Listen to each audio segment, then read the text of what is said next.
Darna! Hi, Jane.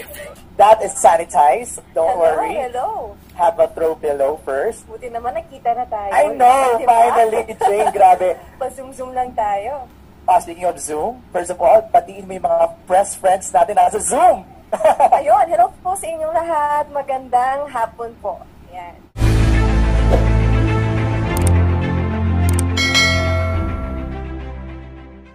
Congratulations. Thank you. Hindi ko yung expect. Bakit? You're still officially part of Star Magic family. Thank you. Kasi, akala ko yung isa. But anyways, thank you. Hindi kasi hindi ko yung expect na sinurprise nila ako. But right. We'll talk about that in a bit. Pero ito muna, being part of Star Magic, how does it feel that you're still part of the family? Ayun, feel blessed pa rin ako and yung tiwala nila sa akin. I'm so happy pa rin and mixed emotions ako kanina eh. Yung nangingibabaw lang talaga sa akin yung kasiyahan. Right. Ganon. And excited ako sa mga darating pa na chapters. Ganyan. Right. Kaya ayun. And speaking of darating na chapters, it was officially announced already by Tita Cory sa baba kanina that Darna is still alive. Diba? Darna is coming back and now officially isa na siyang teleserye, Darna TV. Jane, anong pakiramdam mo sa pag-anunsyo na yun ni Tita Cory? Nagulat ako kanina kasi sabi ko, bakit na ba yung si Tita Cory? Ano nangyayari? Ganyan. Sabi ko, oh my gosh, yung sinabi niya na, grabe, sobrang totoo yung sinasabi ko talaga na, flashback po yung in-announce sa akin, kasama lahat ng mga executives, ganyan, and wala pa, feeling ko baby pa rin ako nung nalaman ko yun, na, ito na naman, it's another dream, na natuloy ulit, na official na talaga, na matutuloy na, and grabe yung pasasalamat ko talaga sa mga boss. Kasi, until now, alam mo yung tiwala nila sa akin na ibigay nila sa akin yung bato. Right. Kaya yun. They never give up on you. Yeah, thank diba? you. Sa'yo pa rin talaga. Saka, siguro na nung balik yung yung feeling na, yung time na nawala na, yung in-announce na hindi na siya matutuloy. Tapos ito, matutuloy na ulit. Na parang nag-roller coasters. Parang ngayon, another overwhelming feeling yung pakiramdam, no? Totoo, sobrang totoo. Actually, yun yung pinaka-exact na word, like roller coaster. Kasi, akala ko, puspo, hindi na matutuloy. Kasi, ayoko talaga mag-expect. Ayun yung promise ko kay Lord na ayoko mag-expect ng kahit ano because I know naman na may mga darating na blessings. Right. And then, yun din yung sinabi ko dati, habang nag-audition ako sa mga boss, sabi ko sa kanila na, if hindi po talaga para sa akin to, naiintindihan ko po baka para talaga sa ibang tao or para sa ibang nararapat na artista. Pero kung ibibigay po sa akin to at pagkakatiwalaan niyo po ako, nagpapasalamat po talaga ako ng mga. Saya!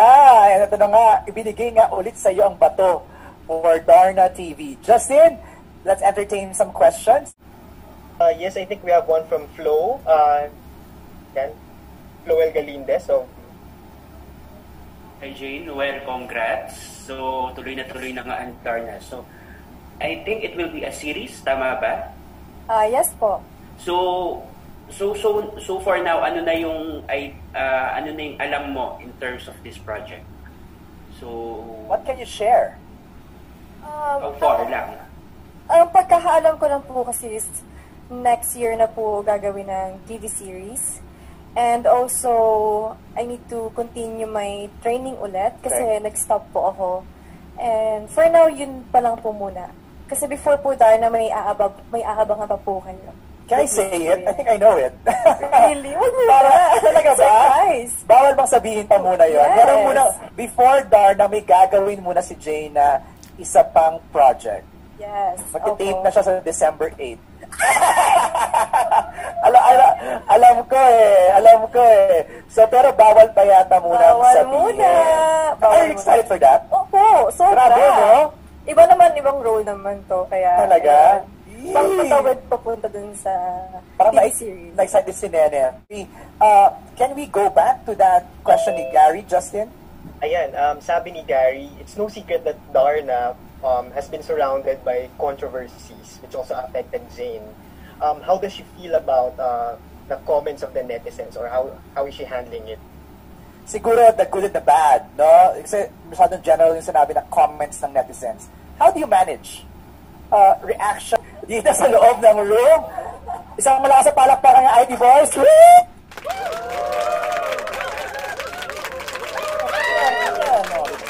Jane, congrats ha.